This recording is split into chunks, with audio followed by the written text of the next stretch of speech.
उपमुख्यमंत्री एकनाथ शिंदेंनी सुरू केलेली आणखी एक योजना बंद होईल की काय अशी जोरदार चर्चा सध्या सुरू आहे। मुख्यमंत्री माझी शाळा सुंदर शाळा योजना बंद होण्याच्या मार्गावर असल्याचं बोललं जात आहे। आनंदाचा शिधानंतर आता माझी शाळा योजनेवर लाल शेरा मारला गेल्याची जोरदार चर्चा सध्या सुरू आहे।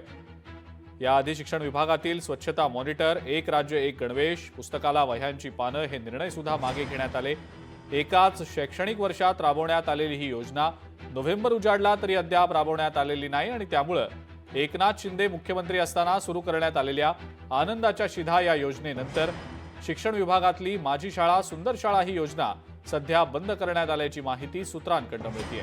राज्यातल्या शाळांचा सर्वांगीण विकास करणं, त्यांचं आधुनिकीकरण आणि सौंदर्यीकरण करण्याच्या उद्देशानं ही योजना सुरू करण्यात आलेली होती।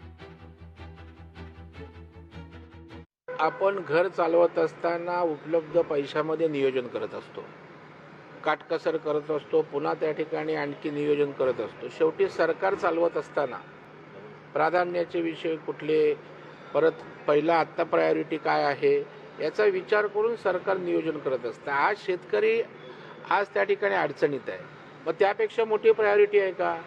शेतकऱ्याची शेतीच्या शेत्या उद्ध्वस्त झाल्यात, गुरंढोरं त्या ठिकाणी नष्ट झालेत, गोठे उद्ध्वस्त झालेत। हा शेतकऱ्याला जगायचा कसा प्रश्न आहे। अशा वेळेला शेतकऱ्यासाठी जर काही त्या ठिकाणी मोठं पॅकेज दिलं असेल तर थोडाफार ताण तिजोरीवर येतो।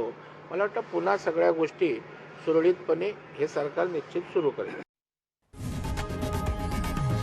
लोकशाही मराठी ऐका, पहा, जागरूक रहा।